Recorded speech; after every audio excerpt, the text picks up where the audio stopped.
every coach has a culture. Yep. It might not be the culture you want, but it's the culture you deserve. It's Mm. the culture you've allowed, or it's the culture you've emphasized and intentionally planned for. Welcome to the Jamy podcast, where we interview coaches and leaders to find out not just what they do, but how they do what they do. Becoming the best version of ourselves is Jamy, just a matter of doing it. Today we are joined by professional speaker, leadership trainer, and executive business coach, Jamy Bechler. Before going into full-time leadership work, Jamy served for 20 years as a college basketball coach, professor, and administrator. Jamy is the author of several books, including The Bus Trip, as well as the host of the Success is a Choice podcast.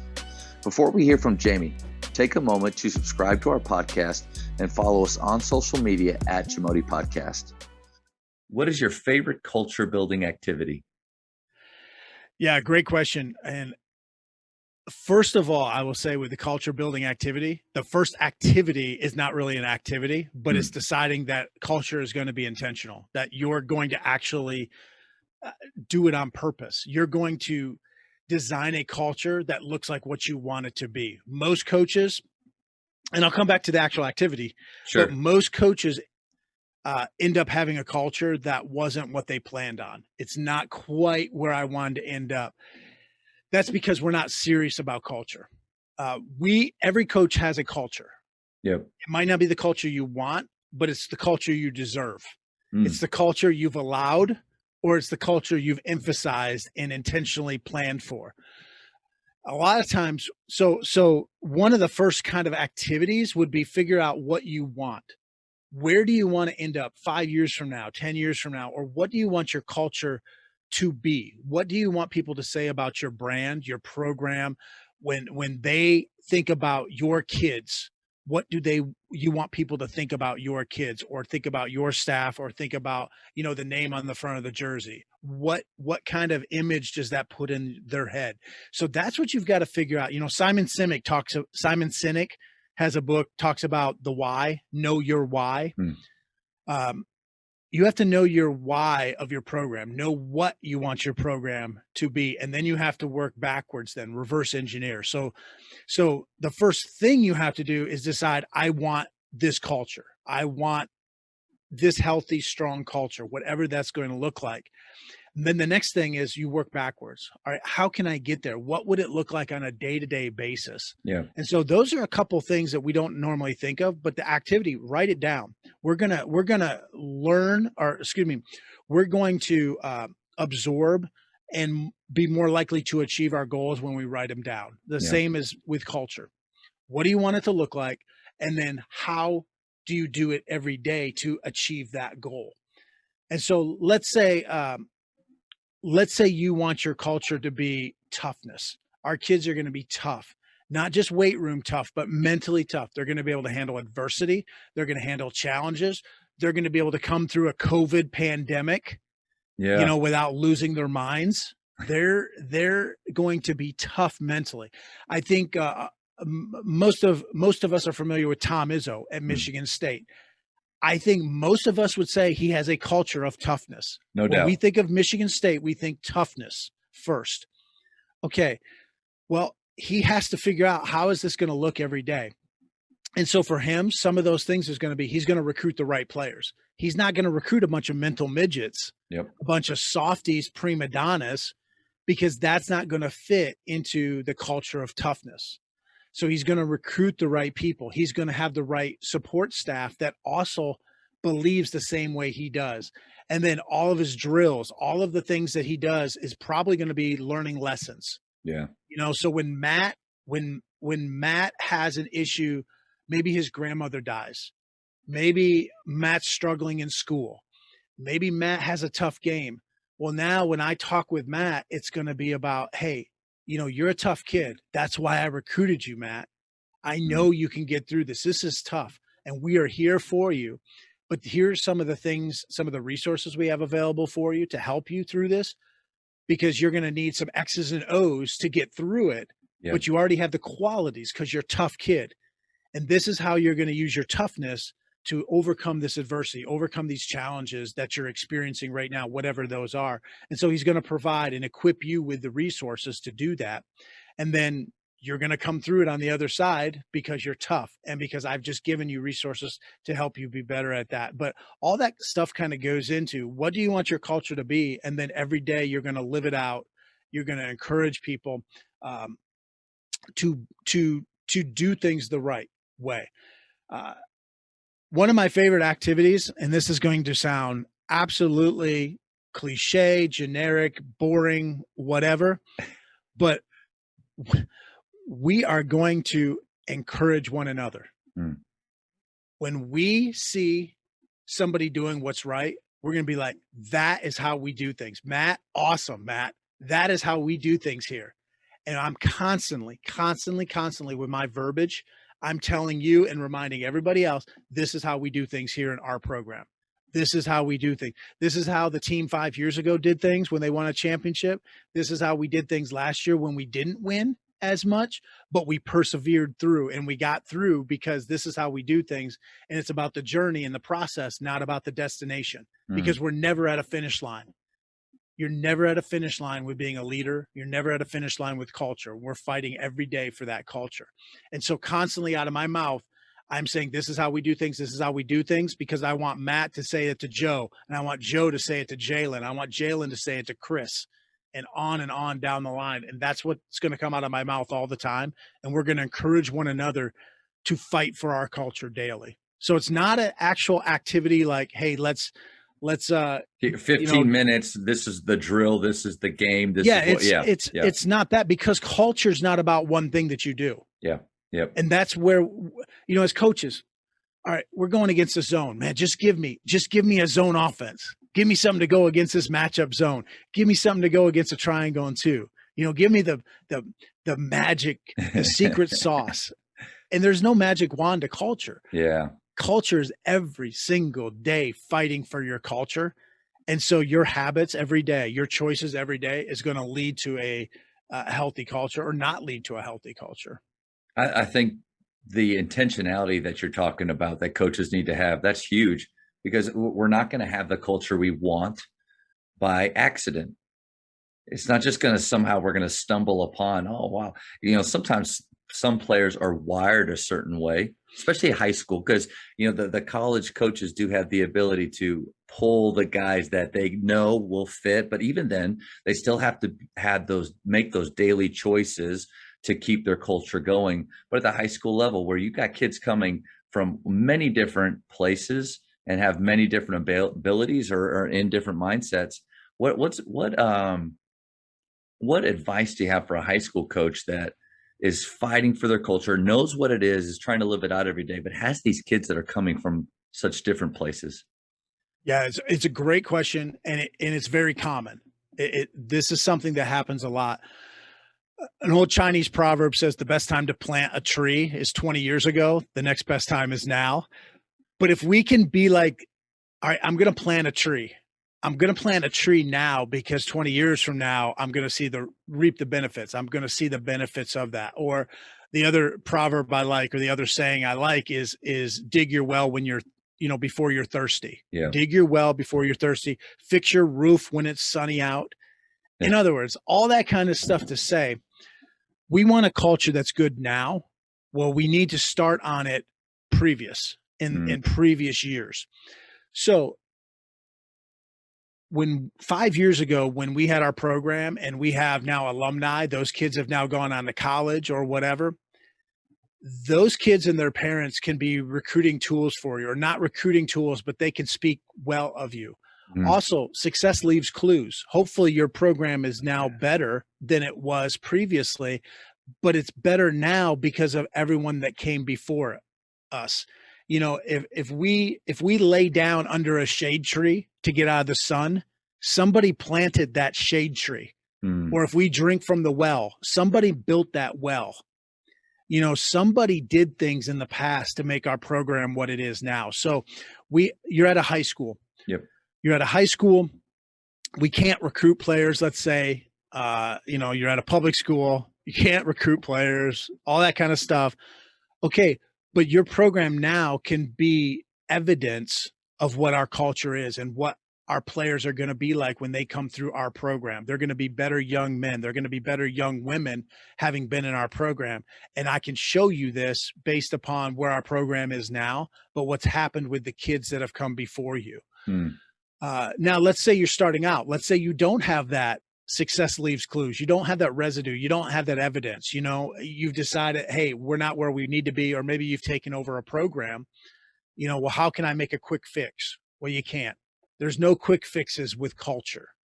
There's only quick beginnings. You can begin quickly. I want to start now. Yeah. You know, a year from now, you'll wish you started today. Start today to make your culture what you want it to be like. So every single stakeholder, every single person that comes in contact with your program is part of your culture, whether you like it or not. So you mentioned kids. Kids will be coming from far away. Well, their parents are too. Yep. You know, the parents are part of your culture. Your managers are part of your culture. Your custodians are part of your culture. Your principals are, on down the line. If they're involved with your program, they're part of your culture, whether you like it or not, and whether you want them to be involved. Yeah. And so all of those things can go into your culture. So don't just focus on your 15 kids. Focus on everybody that has a stake in your program, because this is all one big family. It's all one big community that goes into your culture, because you're not always going to be around, coach. You're not always going to be in the locker room. You're not going to be in that ride home with the kid and their parents. That's a great point. Yeah. You're not going to be in the stands when there's 5 sets of parents sitting around talking. You're not going to be at the concession stand when a couple parents are getting hot dogs and talking about the game at halftime. But if you've brought them into your program and you've included them in your program, you've treated them well, you've treated them with respect, you explain things when you need to explain things, you take them seriously, now all of a sudden you have a little bit better chance. Now, it's not perfect, but you have a little bit better chance of them having ownership and buying into what you're trying to do as a coach. And all that matters, because you could do the best activities in the world. You could hire me. I could come in and do the greatest team building activities ever. You could have the greatest X's and O's drills ever. But if that parent does not like you and is not bought into you, it all is ruined. It's like I could exercise 12 hours a day, but if the other 12 hours I'm eating cherry pie and hamburgers, you can't out-train your diet. That's right. No.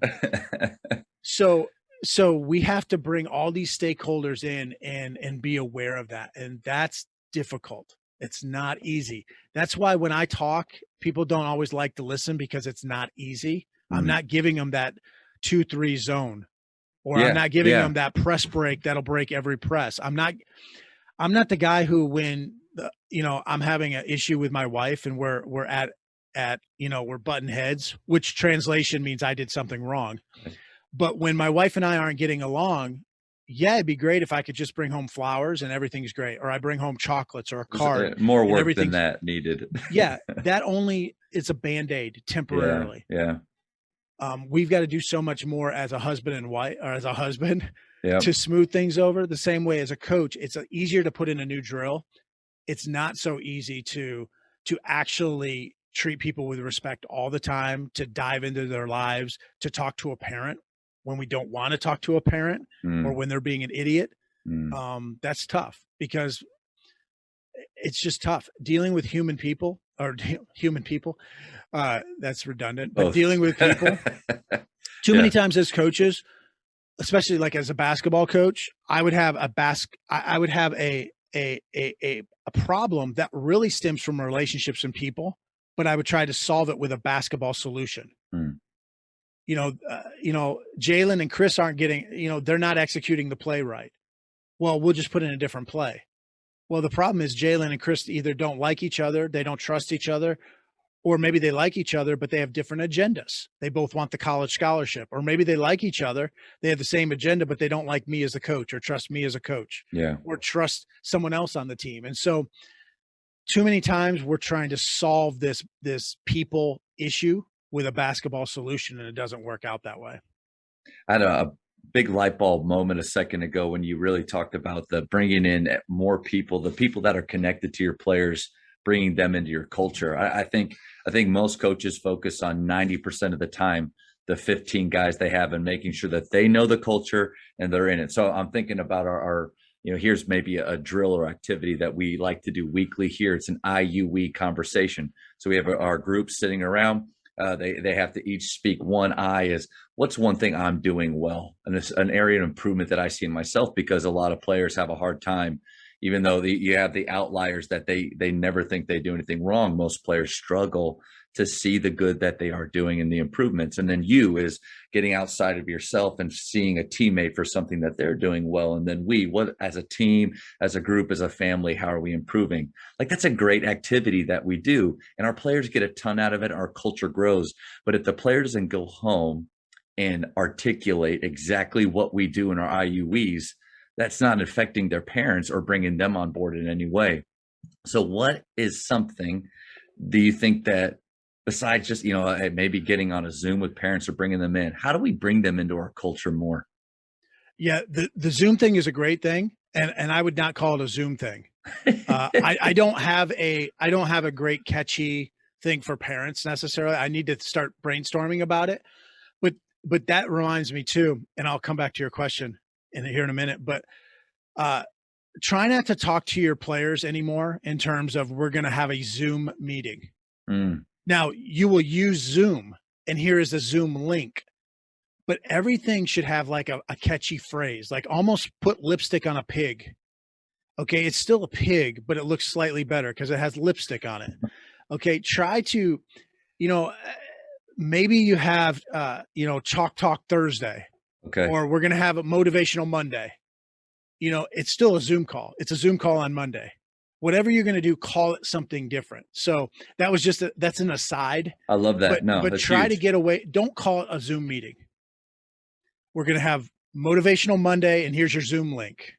Or we're going to have a parent, a pretty cool, a parent meeting, here's your Zoom link. Or we're going to have whatever, here's your Zoom link. That's just a side note. But do have those Zoom meetings. Have something with your parents. Have cookouts with your parents. Have meals with your parents. Invite them into the locker room once in a while. Oh my goodness. Gasp. A collective gasp from your audience. Not the locker room. That's our sacred. That's sacred. Okay. Well, churches are sacred too, and you let parents in there. All right.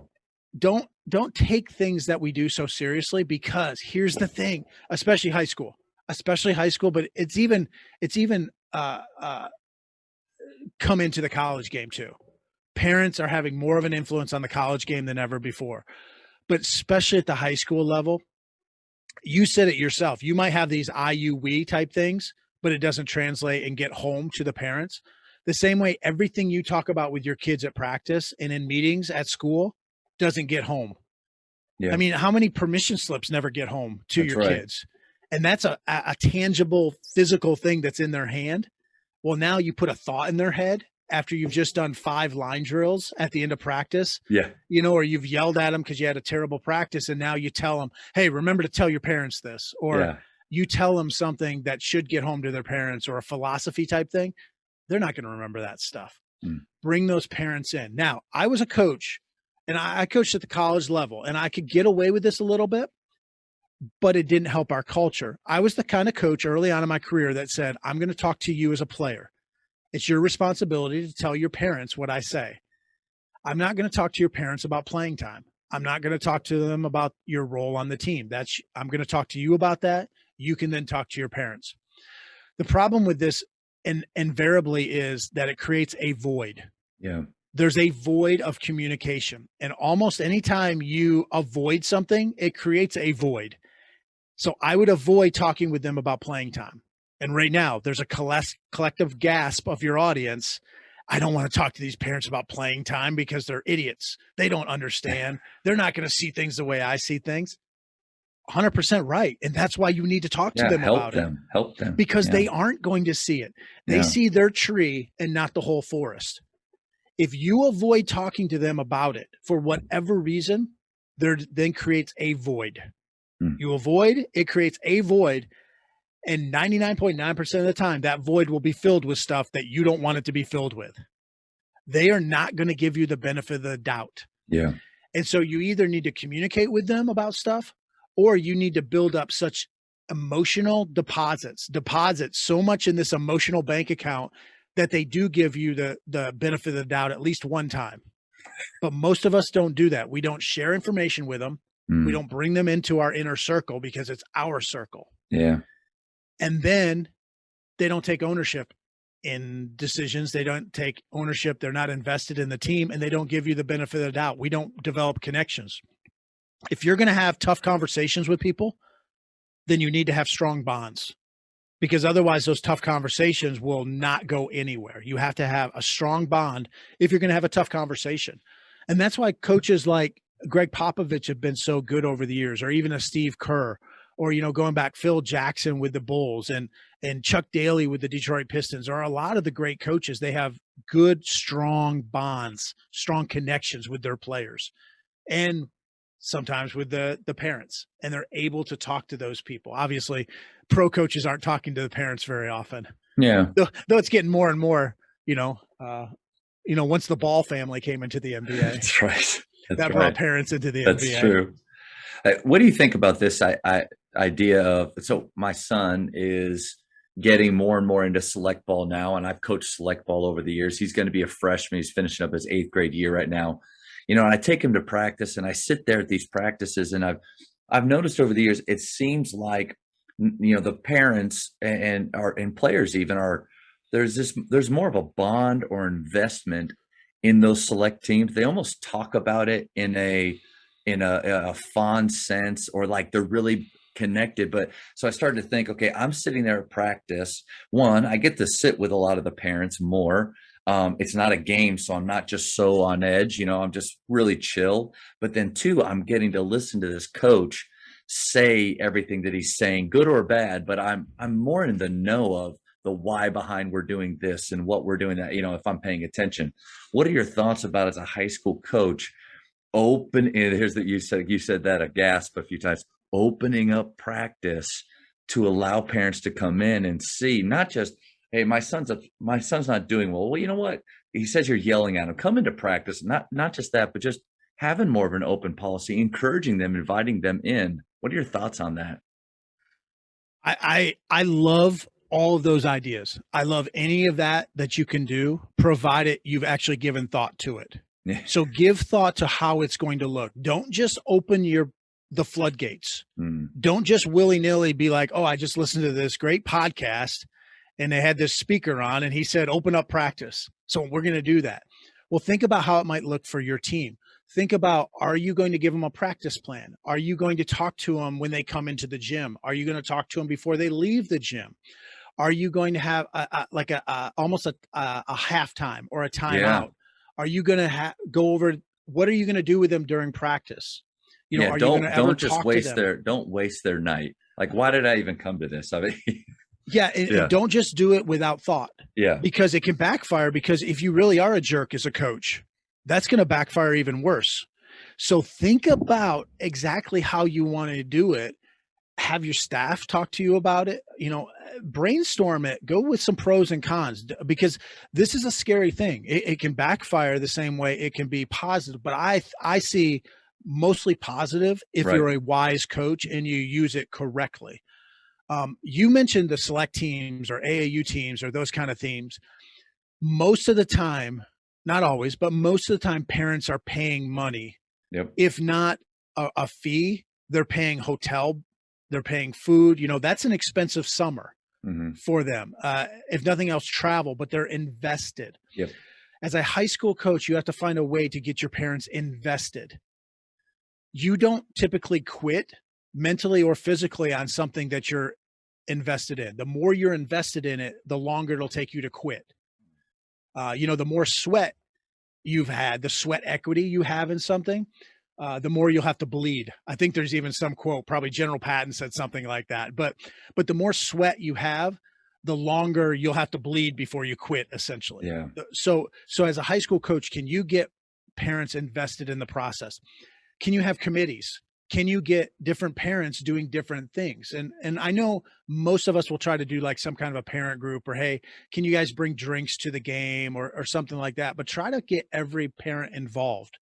It may not look the same for every parent, and it may not even be something official, but it might be just going up to the parent that doesn't ever do anything and seems to be very reserved, going up to Matt and be like, hey, Matt, I know that you own this business, and I'm not, no, I'm not asking for money. I'm not asking for your money, Matt. Right. What I'm saying is, I know that you own this business, or you work in this field, so you have this skill set. I'm wondering, could you talk to our kids about something in that field? Or can you do this for our team? Let's say maybe you work at a church and you use their audio visual. You're the guy that makes the microphones work. Hey, Matt, at the end of the year, we're going to have a banquet. I was wondering, could you just make sure that our speaker system is set up? Yeah. That's a silly example, but no, it's great. Just like all 15-year players, you're trying to find a way to utilize all of them within your team concept, and to find value, add value and significance to all of those kids. Try to do the same thing with your parents so that they feel invested in your program a little bit. Now, it can once again backfire because they might feel like, well, I'm so invested that I have a say in things, and coach needs to listen to me. Has to have that healthy boundary still has to be there. Yeah. But I go back to, here's the issue. The reality is they're going to feel like you need to listen to them anyways, and they're going to want to have a voice anyway. So you might as well try, keep your friends close, keep your enemies closer. Try to bring them in that inner circle as much as possible with wisdom. Because they're going to talk regardless. The only question is, are you shaping that narrative at all?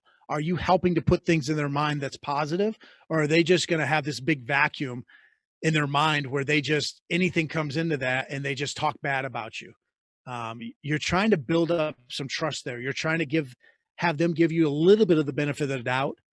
And it might not be for the whole year. It might you just need them to give you the benefit of the doubt for one game. They think you screwed their kid over. Okay, well, if they give you the benefit for one game, that might be enough. Yeah. Whereas another parent, if you mess over their kid and you haven't built up a strong connection with them, they're not going to give you the benefit of the doubt, and they might go to the principal right away.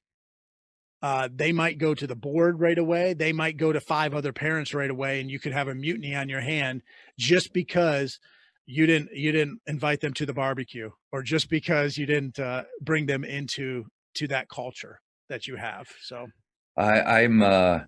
you said it a little bit ago that the biggest thing or most important thing with culture is that you start today. You get going with it. And I'm just thinking of that. I've been at this school for 8 years. When I was a varsity assistant at my previous school, which is a public school, it was way more of a me versus them, us versus them mentality between coaches and parents. But thank you for sharing all that because what I'm thinking about are really the wasted opportunities that I've had, or times where I could have brought them in more. So that's the charge. The charge today is start. Yeah. And let me say one more thing about that, Matt. And I've kind of said it. I've alluded to it already. I don't have a number on this, but I would say 100% of your coaches that are listening to this have had parent problems in the past, doing it the way that they've always done it. We bang our head against the wall with issues like that. And I was the same way as a coach. 100% of your coaches bang your head against the wall about parents doing it the way they've always done it. How about we try something different? How about, and out of that 100%, probably 80% of the people listening to this try to kind of be hands off. It's like they're poison ivy, or it's like you said, us versus them. Yep. And it could go for the principals too. Sometimes principals, superintendents, well, they don't care, or they're making my job tougher or whatever. Parents, they're idiots. They only have their kids' best interest at mind. Yeah, they do. What's so wrong about that? You know the enemy. If you want to look at it from an enemy standpoint, I don't look at it as they're the enemy, but if you want to look at that way, the enemy, what their motivation is. You already have a leg up. Use that. Hey, Matt, I know that, your son, Joey, hasn't been playing I don't know if that's your son's name, but what's your son's name? Landon, but Joey's good. Joey. Yeah. I know Landon hasn't been playing as much as you would like. What would be some ideas that you have for motivating him? How do you motivate him around the house? And listen, I can't promise you that he's going to play more. I can't promise playing time. Yeah. But what I can promise is I'm going to help him get better. I want Landon to get better.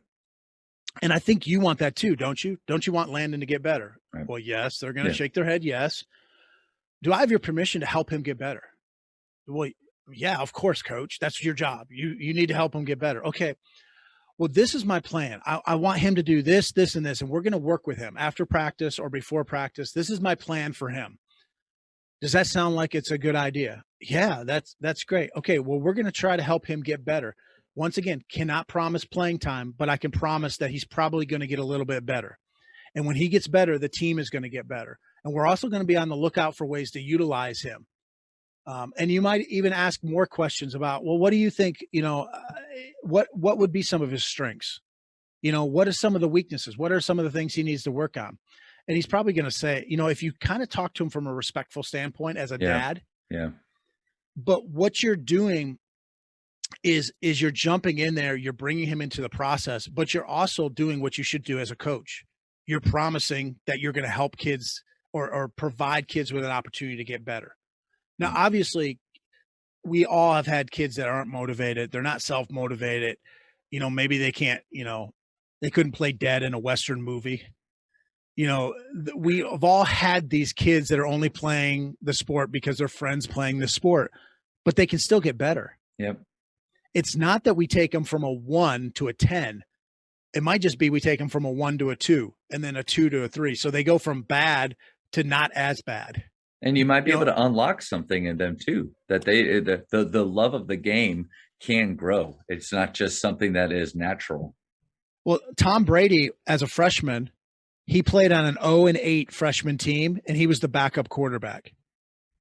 I mean, the dude couldn't even start on an 0-8 freshman team. Now, obviously, we know he had some talent, but how many coaches out there, or how many players out there, there's not going to be a lot of Tom Brady's out there that become the GOAT, but how many players out there are maybe in the wrong role, or they've just never had somebody speak something into them. I'll give you a story, Matt. Last year, I had this guy reach out to me, direct message me. He was a guy that played at the University of Michigan, MVP at the University of Michigan, played professionally for like the last 13 years, 14 years overseas, had a pretty good career, a good player. And he reached out to me and he wanted to thank me for what I told him at a University of Michigan camp back when he was a 6th grader. And I was like, okay. He was like, yeah, you were the first coach that ever gave me confidence I could play point guard, because he was a little bit taller. So, a tall 6th grader is going to be a post player. He was like, you're the first person that gave me confidence that I could play point guard and I could be a good player as a guard. Now, I didn't take him from a 6th grader to a professional basketball player. And we went on to, we talked more and more, but I was a guy that gave him confidence one week to get to the next week. And then someone else that next week is going to take him to another week. And someone else is going to take him to the next week, and then take him to 7th grade and take him to 8th grade. It doesn't have to be we get someone to the finish line. It just is that we speak life into them and we give them confidence and we catch them being good to move maybe to the next 10 minutes of their life, to get through that day or to get through that week or that season of their life. And that's the same way these athletes, we're going to have some athletes on our team, especially at the high school level, that don't care about basketball or don't care about whatever sport it is, but they can still get better and they can still have some fun. And it won't be that they become a college athlete, but it might just be they have a little bit more fun. And you know what? They find more value in their life and they go from being bad to average. And in some cases, that's going to be a huge win. That's a win. Yeah. Yeah. The Jamy podcast is powered by Sideline Interactive. Sideline Interactive is the leading manufacturer for high-quality, innovative scoring tables and LED video display boards that help coaches and schools bring more excitement to fans, create huge fundraising opportunities, and make their jobs easier. Visit sidelineinteractive.com to check out their amazing products. What's one quality you see in leaders that coaches and players need to cultivate in their own habits and actions? making others better. Almost always we are too worried about our own tree, not the other trees in the forest. We're too often only worried about, now I just talked about making, getting better as an athlete, but too oftentimes we're too worried about our own self. We're too worried about where we're at in life. We're too worried about our playing time. As a coach, I'm too worried about who's right and who's wrong. Well, we lost that. They lost that game. They lost that game, or it was their fault. Matt had that turnover at the end of the game. It was his fault. It doesn't matter whose fault it is. We're all responsible for moving this team forward. We're all responsible for trying to find solutions and be solution focused as opposed to problem fixated. And too many, whether you're a leader, and I would put players in this, I think players are leaders. I think everybody is a leader because everybody can influence somebody to move forward toward their goal. And so, or toward a goal. And so I think too oftentimes, if we focus on making others better, we're going to eventually get better as well. Everything's going to be better, but we're constantly going back to the parent thing. Well, how can my kid get more playing time? How can my kid get more playing time? And it's all about my kid. And if my kid's, hurt and not playing, I don't even go to the game. Yeah. Because ultimately it's about my kid. Okay, well, that's kind of selfish, and we all need each other. Your $100,000 car that's sitting in your garage, Matt. That little car, that $5 spark plug, can ruin and sideline that $100,000 car. Man, the best sports car in the world is not going anywhere if that $5 spark plug doesn't work. And you know what? Without that fancy sports car, or without any car at all, that $5 spark plug has no existence. It has no reason for being either. They need each other. And so we spend way too much time worried about ourselves and not worried about others. And that's that one quality that it really carried through. Making others better. And you can go unselfishness, thinking about others. C.S. Lewis, the great writer who did the Chronicles of Narnia, he talked about humility.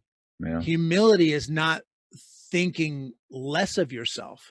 It's not saying, it's not, I'm terrible, woe is me, I'm no good. It's not thinking less of yourself. It's just thinking of yourself less.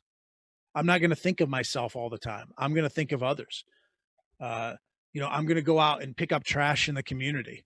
Yeah. Because I'm going to make this community better. I'd rather be sitting watching Netflix, but I'm going to go do that, or I'm going to go do some other community service, or I'm going to take donuts to the janitors. I think that reminder that it's not about me. I mean, each of us every day remembering it's whatever we're doing, it's not about me, because I've tended to take things personally over the years, like I think most coaches do. You talk about the high school or the transfer portal in colleges. It's in high school as well. And when I lose a player, I just look inside, like, how could they? But then I got to remember, it's not about me. And my only job here is to help that kid get better. Hopefully I did everything that I could so I have no regret when they make that decision and that choice. And if I can get to that, I'm not telling you that I'm there. If I can get to that point, then that's freeing too. Yeah, very few of us are at that point. I'm certainly not at that point. Going back to when my wife and I have quote unquote discussions, which once again is my fault. I'm sure it is. But when we have discussions, I don't want to apologize, and I don't want to say I'm wrong, and I don't want to listen to her side of the story. I want what I want. I want to be right. So we all have this in us, this nature in us to a degree, to self-preservate, to self-preserve, self-preservation, to make ourselves look good. Yeah. And sometimes, hey, we might want to blow out someone's candle to make our light shine. I like that. Sometimes, if somebody leaves our program, we want to blame them or say they're not tough or whatever. And all that might be true. But you know what? That's not your concern anymore. Your concern is those other people on your team, the people that are staying with you? How can I help now make them better? And also, how can I make myself better?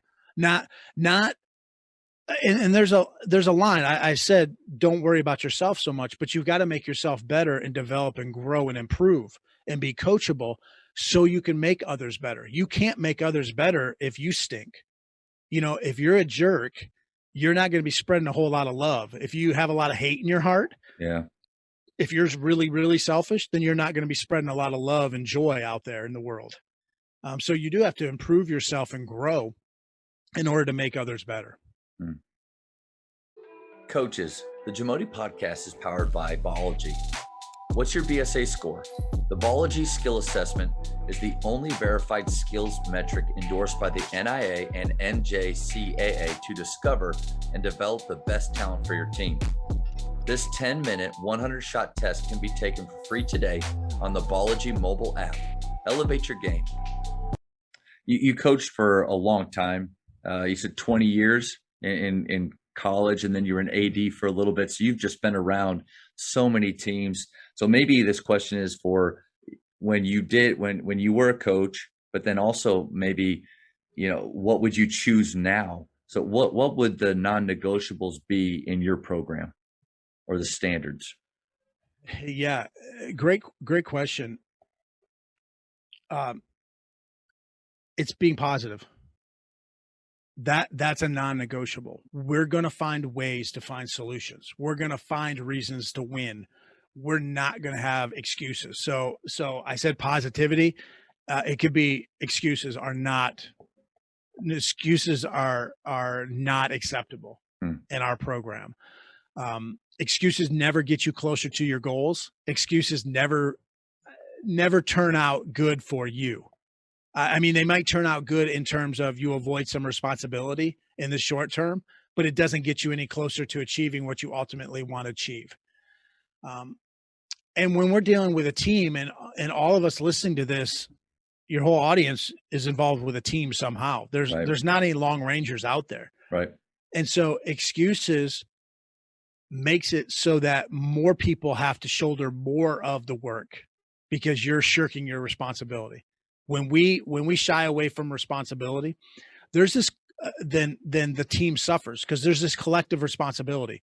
We win together, we lose together, we overcome challenges together, we celebrate successes together, we rise together, or we sink together a lot of times. Yeah. And sometimes I'll use this cartoon. I love this cartoon, and maybe you've seen it before, where there's people in a boat, and one end of the boat there's a hole in it. And those people at that end are furiously, like with buckets, trying to get the water out of the boat. The people at the other end of the boat are saying to themselves, so glad the hole isn't at our end. Well, the boat's going to sink and they're all going to drown. All right. It doesn't matter where the hole is. We have all a responsibility, a collective responsibility together. And when you make excuses, you're essentially saying we're not together. When I make an excuse for whatever just happened, I'm saying that I'm over here in this part of the boat. You guys take care of the rest. You guys are on your own.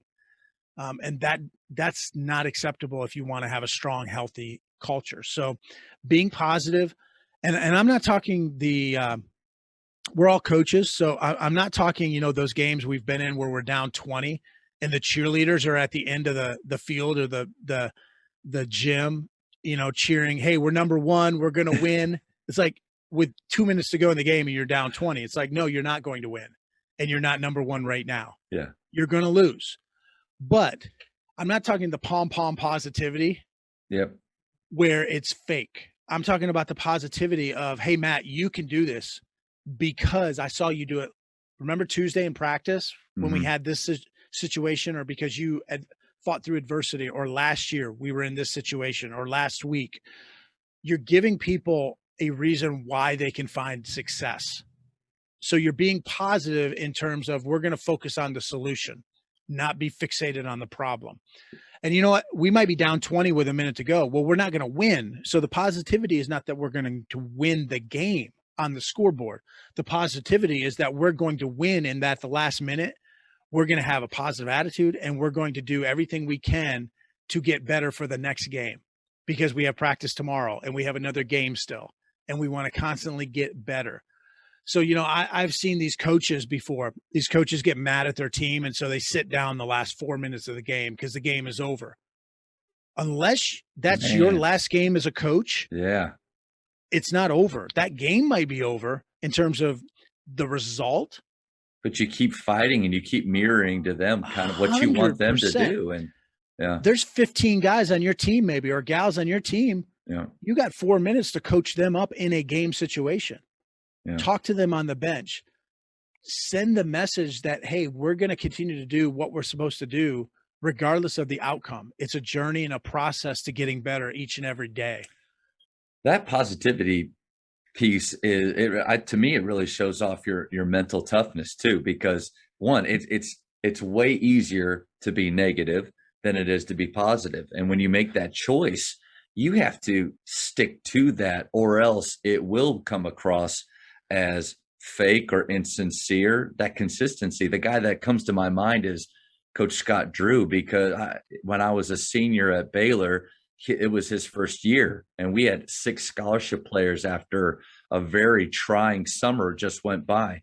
And here comes this 32-year-old guy with so much positivity. And I'll tell you, man, we were all waiting for him to change. Like, you can't sustain this. This isn't real. But over the last 18 years, he has just been relentless with that positivity, and that's powerful. 100%. And that's a perfect example. That's a great example. And he didn't win a championship that first year. We were 8-21, man. Yeah. So, you guys were failures. You guys were terrible. No, it's a process. It's a journey.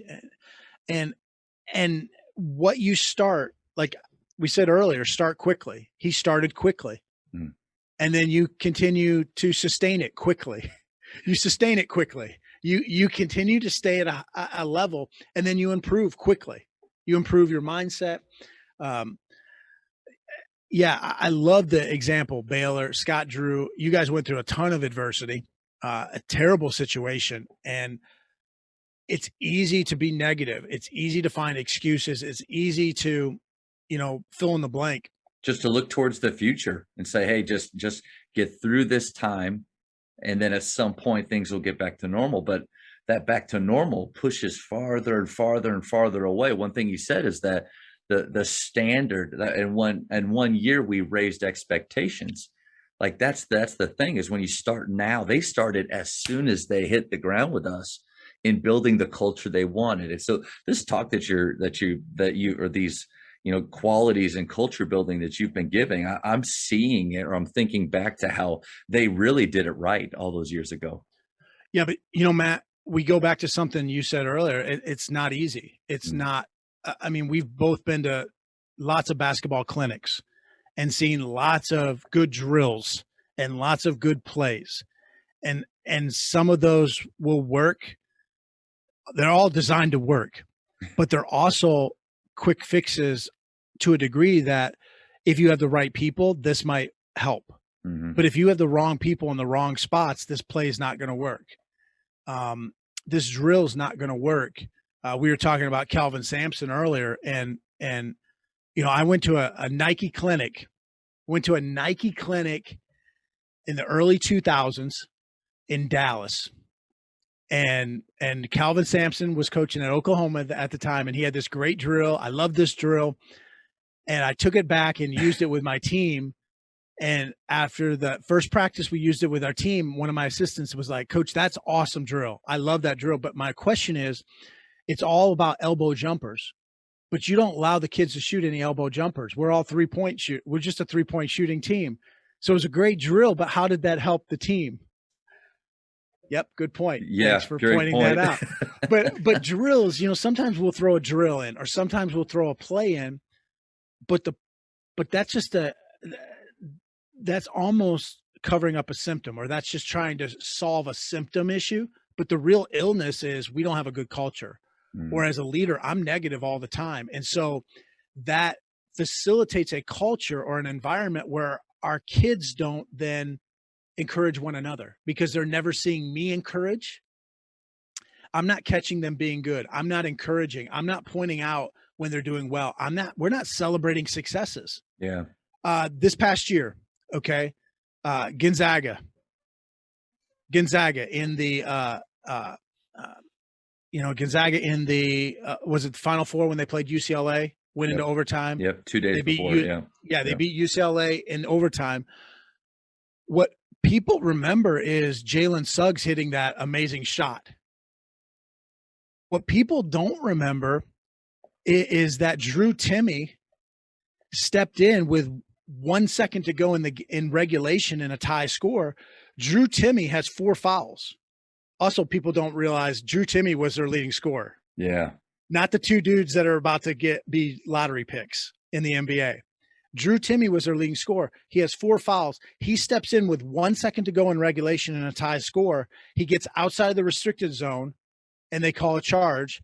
Baylor gets the ball back, Gonzaga gets the ball back, which allows, if that's called a block, which easily could have been a block, all of a sudden UCLA shooting to win the game. And even if they miss those free throws, now you have your leading scorer out of the game because he stepped in with his 5th foul. Okay. Right. That whole long story to say, as coaches, way too many coaches don't talk about what Drew Timme did with 1 second to go in regulation. We talk about what Jalen Suggs did to hit that shot. Yeah. To some degree, we talk about the thing that even the dumbest parent in the stands could just see. We talk about the kid that just scored 30 points. What the dumbest fan knows that kid just scored 30 points, or someone just rushed for 200 yards and 3 touchdowns. We don't talk about those big nasties up front, those big hosses that created those holes. And so here's my point with that. As coaches, if we're not celebrating those successes and pointing out those awesome team sacrifices, those individual sacrifices for the team, our kids will pick up on it. And why will they be inspired to do those things? Yeah. We talk about the team all the time, but when we're the first ones to praise the kid that scores a touchdown or the kid that hits the game-winning shot or the 30 points.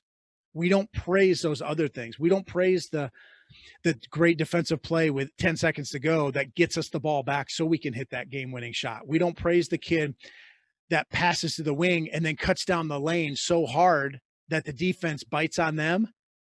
And then when the kid with the ball drives, the defense gets there late and it's a charge or it's a block, all because the defense had to shift on that decoy. Yeah. We don't talk about those things in those post-game press conferences. We don't even point it out in the locker room the first thing out of our mouth. So when we celebrate these successes, kids are going to buy into what we're saying every other day about the team. And it's hard to get kids to do stuff. It's hard to get them to sacrifice. And so when we point out those things, man, that is going to lead to a culture of we're all in this together. But you've been saying it a bunch, and the name of your podcast, Success is a Choice. Culture is a choice. Well, whose choice? It has to start with the coaches, the leaders being intentional and choosing to celebrate the right things or the things that they want to see repeated. And you're right on the money.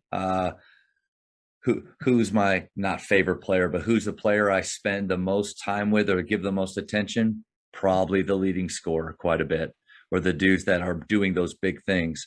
My high school coach, I asked him, what would you do differently if you could start over? He's a legendary coach from the Dallas-Fort Worth area. He said, I would spend more time with 9, 10, 11, 12 on the roster. I'd get deeper with them.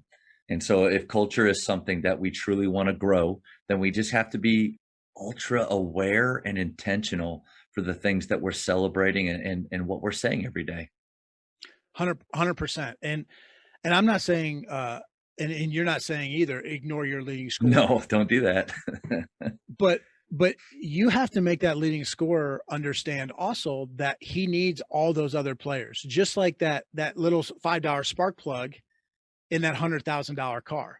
The car's not going anywhere without that little spark plug. Your leading scorer is not going to have his success or her success without the people that set screens, without the people that do the dirty work, without the people that are on the backside that don't make the pass, don't set the screen, but they maintain their spacing enough so that the defense has to play them a certain way. Yep. All this stuff goes into, John Wooden used to say it takes 10 hands to make a basket. all of us basketball coaches will praise John Wooden to the high heavens. We love John Wooden, but we don't coach like John Wooden sometimes. We don't take those philosophies and apply them to our own team. Man, that 15th player, your mentor, your coach said he would spend more time with the 8th, 9th, and 10th guy, which I think is awesome. But we also have to understand that kid that doesn't want to be on our team, the 15th man who's at the end of the bench, best friend is the water cooler and the athletic trainer, they can screw up our team. And also they're a kid that we might need one day in a game. Yeah. If nothing else, we need them in practice. They might have to just cover a certain player, just be all over them, draped all over them in practice to get used to what they're going to face in that game. We might need that kid, but if they're not inspired whatsoever, well, why should I do this? I don't get to play. If you don't make them feel like they were a part of that win, if you don't make them feel like they're a valuable member of this team, then you don't really have a true team. You have a bunch of individuals. Yeah. But we say this as coaches. We all the time, we're talking about team, but our actions betray our words way too often.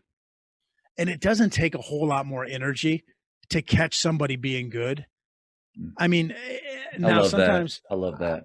I know now we might be like, well, if I catch Matt being good, he's going to, in practice too much, he's going to think he should be playing. Matt thinks he should be playing anyways. That's right. Okay. Stop with this. Yeah. Don't overthink. Yeah. Don't overthink it. Don't overthink it. If Matt's not playing, he doesn't like you anyways. Okay. Probably. So don't overthink it. Catch him being good. And maybe you have a chance to turn him. Maybe you have a chance to get an inspired Matt. And if nothing else, that helps your team.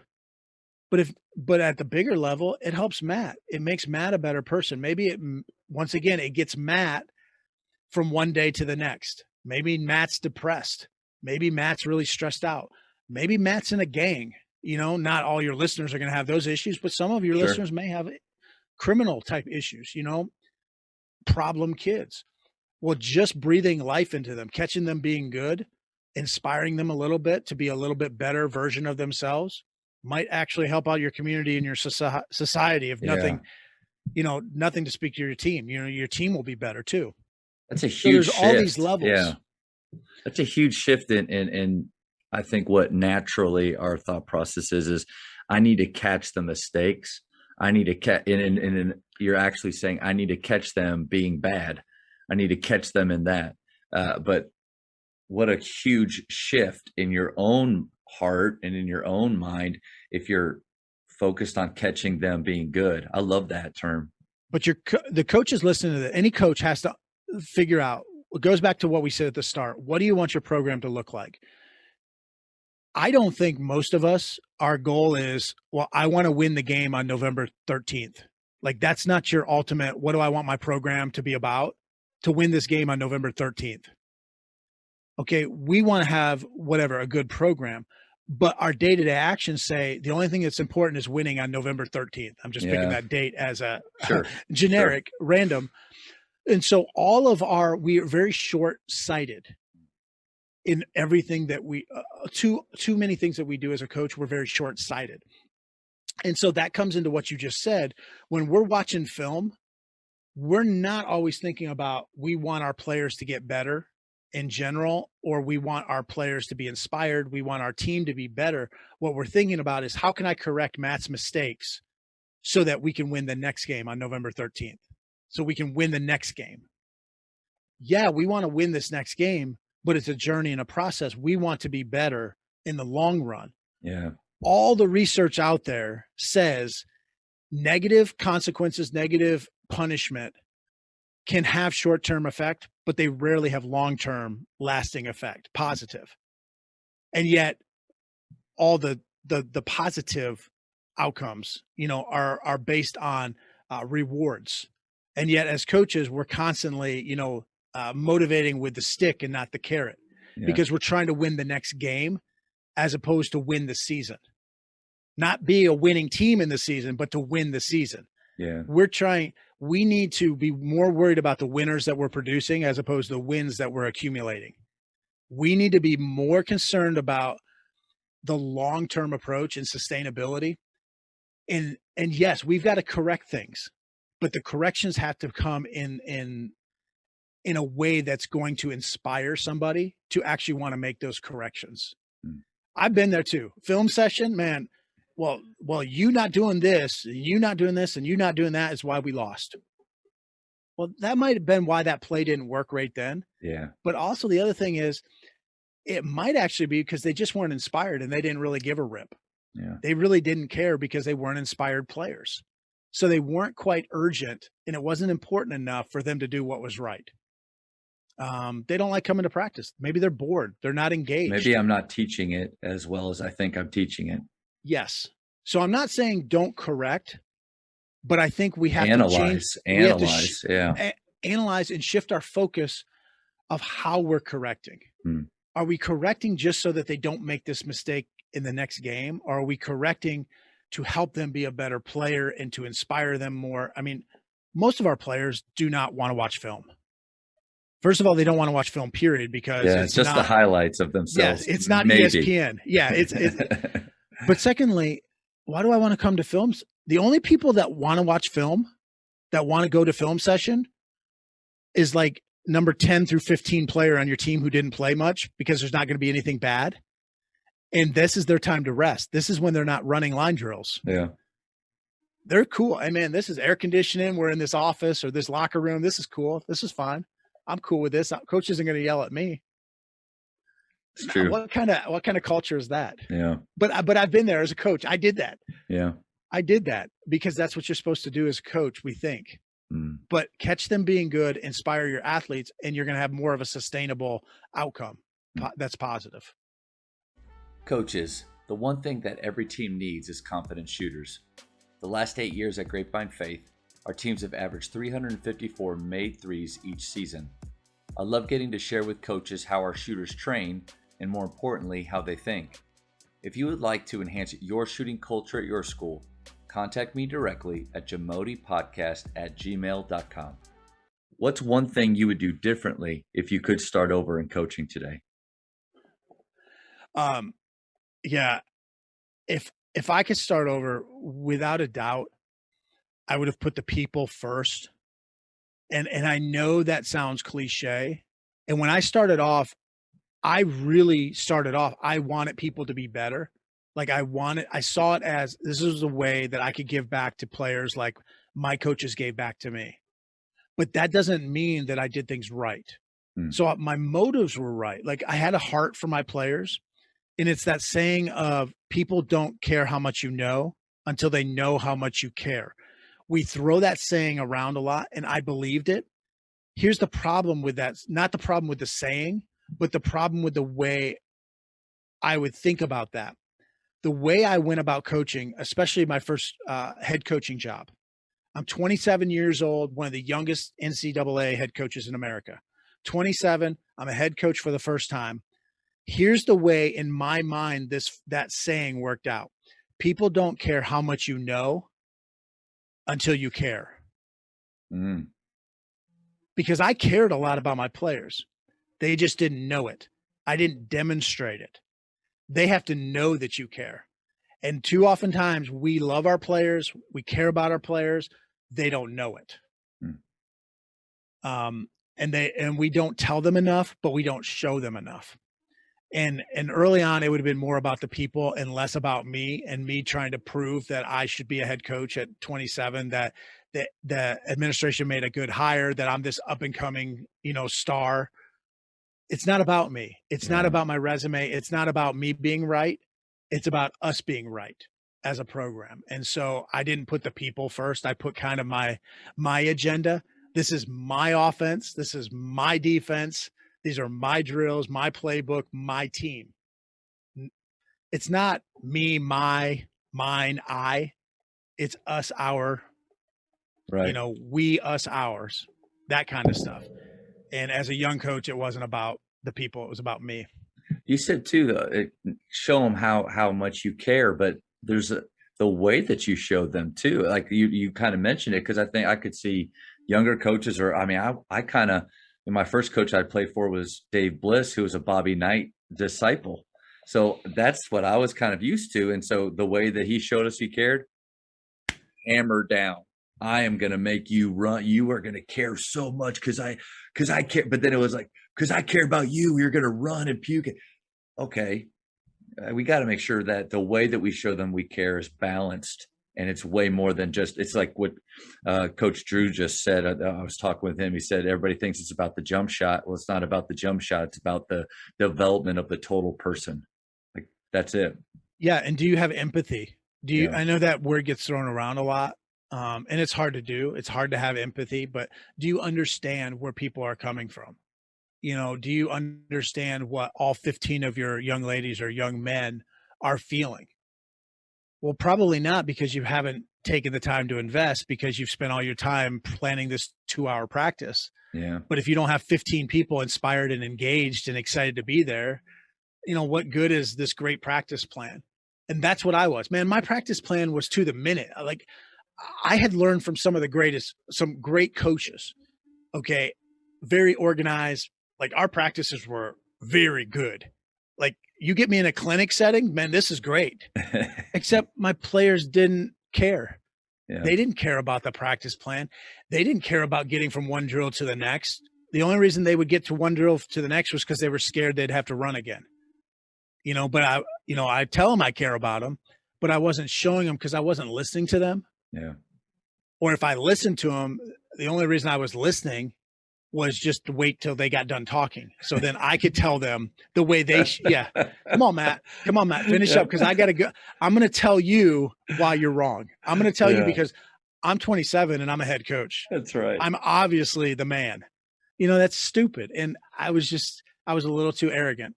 Not that I didn't care about them. I just thought I had the answers. Brian Regan's one of my favorite comedians, and he has this bit where he talks about it's, you know, a guy's listening to this other guy speak, but he's kind of waiting, and he's like, and then as soon as he stops speaking, the guy launches in, but the whole thing is he's like, you, me, you see the difference, you, me, but that's kind of how we act when we're talking. I struggle with that, even talk with you, because there's so much gold. I just have to sit and be patient and listen, because it's not about me. But that we naturally want to do that. Yeah. Yeah. Well, I mean, I was, I got to be a head coach for 4 years in that first job. And then they allowed me to go be a coach elsewhere. I did not get my arrogance under control quick enough, and they allowed me to go somewhere else and learn some lessons. Great opportunity. Yeah. A great opportunity. Yeah. I got resigned. You know, I joined that great club of almost every coach in America that's been fired at some point, no matter how you call it. Yeah. It gets called different things, but I got resigned. In other words, I resigned, but they made me. Mm-hmm. So yeah. But man, I'll tell you what, once that happened, it was almost like a light switch. It was like, man, I've been doing it wrong. Yeah. I'd kind of coasted and been like, yeah, I could change, or there's some things I probably should change. But then when you're fired at the age of 31, you know, it's like, wow, that's a big light bulb moment. And it's like, I got to change something. So that was good. I mean, I wasn't happy at the time, but it turned out to be a great thing for me. Yeah, my moment came my first year at Naaman Forest High School. I was a varsity assistant. I kept saying, because I had played, I kept saying, guys, this won't work at the next level. What you're doing right now, it's not going to work at the next level. And this guy that was probably 12 or 13 came up and said, hey, coach, just so you know, I don't want to play at the next level. And it hit me in the gut. I'm like, well, what are you doing here? Like, that's my thought. Like, why? So then this kind of eye-opening, all right, not every one of these high school players wants to play. And then that's a whole other conversation. Actually, Micah Lancaster has this great video about you actually have an 84% chance to play college basketball, because the majority of the high school players either don't want to play, and if they say they want to play, they're not doing what's necessary to actually play. And so you have a huge chance. But going back to those moments in coaching where you realize, okay, what I thought, these guys are it's completely different. 100%. Yep. All right, coach, speed round. I'm going to throw out quick questions to you. First thing that comes to your mind. You ready? Yep. Okay. Favorite ice cream flavor? Chocolate. For high school, shot clock or no shot clock? No shot clock. Oh, that's controversial. Yeah, there you go. There's been very few. Wait, you said no shot clock? Say it again. No shot clock. You said no shot clock. You're one of the few. I know. That's why I said it's controversial. I honestly, I glazed over. I know. You said that's why I said absolutely no shot clock. We're going to get back to that. Okay. Texting or talking? Texting, but talking should be the answer for someone like me, but texting. Authenticity, my friend. Favorite holiday? March Madness. Nice. That's a new one. Invisibility or super strength? Probably super strength. My body's falling apart. That's fair. Place you most want to travel? I'd love to go back to Hawaii. How many cups of coffee do you drink in a day? I've probably drank 0 in my entire adult life. No coffee? No. The only time I drank coffee was in 5th grade. I drank coffee about most of my 5th grade year because at our church, I would get bored with the sermon. And so I would tell my mom I had to use the restroom, and then I'd go down to the kitchen, and they had these little sugar cubes in the kitchen. Yep. And I would just throw them in the coffee. I would get some coffee. And so it was really sugar. It was really just like black sugar. So I drank sugar coffee for my 5th grade year before my mom found out about it. All right, last one, maybe the most important: Godfather or Star Wars? I really enjoy Godfather, but I grew up, I watched the first Star Wars in the theater. Wow. I was scared to death that Darth Vader was going to get me when I walked out of that theater. I am not so much a fan of the newer Star Wars, though. Yeah. I'm more of an older school guy, but I enjoy Star Wars. And that's where my mind goes. Whenever I even say Star Wars, I think of the episodes 4, 5, and 6, because that's what I grew up on with my dad. Most coaches will say Godfather, but I don't know if that's really what they believe. They just think they have to say Godfather. I got to go back to the shot clock, man. You're maybe 2 out of the thing. Go tell me what you're thinking. Okay. First of all, I will say for everybody that has now everything I said before this, they disrespect. They don't give any credence to it because I just said no shot clock. All credibility just all credibility wasted on one thing that I said. First of all, let me just say, with that, preface it. I have a strong opinion on it that's not based on any credible evidence or reasoning. Okay. I really feel strongly there shouldn't be a shot clock, but it's more just emotional and more of a trivial matter of, I don't like the arguments for a shot clock. Okay. I don't like the arguments of it's boring, or it keeps the game from being boring, or a team will hold the ball the whole time while some team, I believe that if you're not very good and a team can hold the ball for less that long, possessions in a game for the lesser team, that's important. Yeah, but this is one of those, you're asking me, and I haven't developed this because it doesn't mean enough to me, but it means enough to me to be strong in my opinion that I wouldn't like to. I don't like the idea of saying one, either it speeds up the game, or well, I don't like the defense being back, or that I don't. I've never coached at the high school level, but I've coached a lot of high school teams, like on all-star teams, or different camps and stuff. I think it's hard to get even good high school kids to hold the ball for even a minute. That's a good point. Like at the end of the game, when you're going 4 corners or you're trying to run out the clock, if the other team's playing actual defense, it's hard for high school kids to not turn the ball over. Yeah. I think a lot of these situations that we see on TV, or it seems to me when we see the shot clock thing and then people are like, oh, we definitely need a shot clock because of that, it's because the other team's not playing defense, or they don't care enough, or it's the exception of you got this stud team against essentially the sisters of the poor. this team that's absolutely overmatched, and it's like, well, it'd be 101 to 12. Yeah. What else can they do? Yeah. Yeah. So you may want to cut all that out, because it's not a very succinct, articulate argument. But it's not have a good argument. Well, it's not bad. It's not a bad one at all, because like you said, normally the reasonings for a shot clock, I agree that they're not that deep, or they're not thinking all the way through, or there's really just, it's all about one direction. It's a knee-jerk reaction. Yes. Or if let's say, like, I know you run and gun. Yeah. You run and gun. Your thought process is, the shorter that shot clock is, the better for us. Mm-hmm. If you're the old, Pete Carroll or Pete Carrill at Princeton, or you're, Dick Bennett when he was at Wisconsin. Yeah. There's other coaches out there, man, you'd probably rather not have a shot clock. It's very self-serving for the way we play. We want more possessions. We want them playing like us, and it leads towards that. Yeah. Yeah. I do think with a shot clock, you speed up the game, certainly. So you get more possessions. It can be more exciting, but I also think there's some exciting games with no shot clock. So yeah.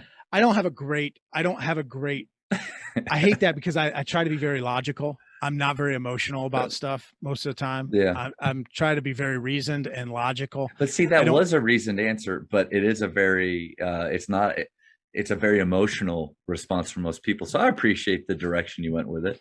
Now, if somebody says, I want the shot clock because in our league or our conference, most of our kids are going to play college and it'll get them more prepared for college, I think that's a very good reason.